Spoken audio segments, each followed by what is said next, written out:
So recently we have been witnessing the Apple time again. New iPhones have been revealed, new MacBooks with the new M3 processor have also been revealed. We've heard plenty of rumors considering the potential Apple events as well as the presentation of new iPads, and yet there are no new iPads. So what's really going on? Is iPad really dying, or is it maybe some other direction that Apple is taking? Well, let's explore that. So there has been over a year since Apple unveiled the new iPad Pro and the iPad 10th Gen, I think, and now we see basically no new iPads. The lineup have been very static, and it doesn't seem like people are really that excited. iPad mini 6 is still sitting with the A15 chip. iPad Pro is still the overkill with the M2 chip. iPad Air seems to be in a very good place with the old M1 chip. Well, old and extremely powerful M1 chip. On top of that, we got this strange situation between iPad 9 and 10, and we really don't know what's going on with the iPads. And on one hand, this is kind of bad news because it shows us that the lack of innovation is not really here, that the iPads have been pretty static and maybe they are not the best deals when it comes to buying them right now. On the other hand, however, it also shows us that maybe Apple is really rethinking their strategy and they are not sure really what to do with the iPads, since now they are super powerful, have good capabilities. Well, they have had that for a long time, and yet what's more to do with them?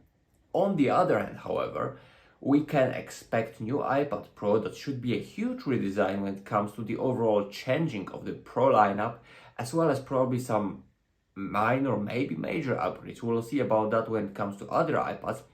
And the iPad situation have been pretty awkward when it comes to analyzing that, because as I said, the lack of innovation is a big possibility, but on the other hand, we may be waiting for something newer, something better and something greater, and only time can tell where we are really heading. But all of this doesn't change the very simple fact that if you are in for an iPad, if you're on the market for an iPad, this is probably the best time for you, and here's the reason why. As I said, the iPads are pretty static. They have been on the market in the current lineup for a very long time.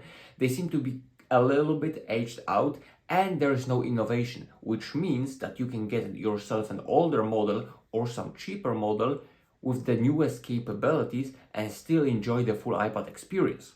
For example, even if you are in for the best iPad Pro there is right now, the M2 iPad Pro, you're still gonna get everything Apple has to offer. And now, because it's been out for a long time, you get it for a cheaper price. Same goes for the predecessor, the M1 iPad Pro, still perfectly capable device. I mean, it's absolutely terrific. I still got my model right now here, it's charging. So it's terrific. Honestly, the performance, the functions, the overall capabilities, it's lacking very little.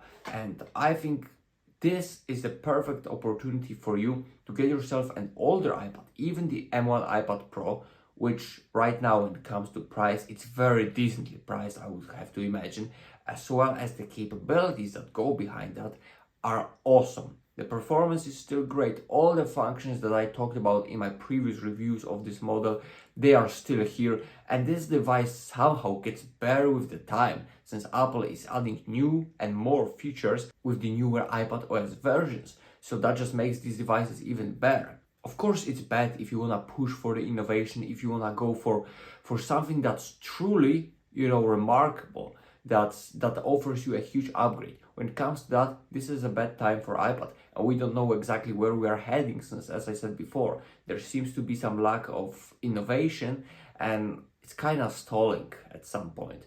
But if you are on a budget, or if you are in the market for an iPad, you have plenty of choice, and all the devices that currently are here, they are very mature, and because they are mature, they are not innovative, but they are tested, and they are the devices that you can rely on and get for a cheaper price. Hence, I think that despite the overall iPad situation, which for us tech fans is really bad, for average consumer, which probably matters the most, is actually one of the best situations ever. So yeah, that will be about this for this video, and if you want me to break down which iPad is specifically probably the best deal for you around that time frame 2023-2024, Jesus, we are pushing that time really hard. I remember 2021 just about rolling and the M1 iPad Pro being unveiled, but that's a story for another time. If you want me to do a breakdown of which iPad is actually worth, because I think there are some terrific models that are definitely worth buying, as well as some models that I wouldn't personally go into, make sure to let me know. Hope you did enjoy, hope you liked the video. If you did, I would love you press the like button, subscribe, and hopefully until next time.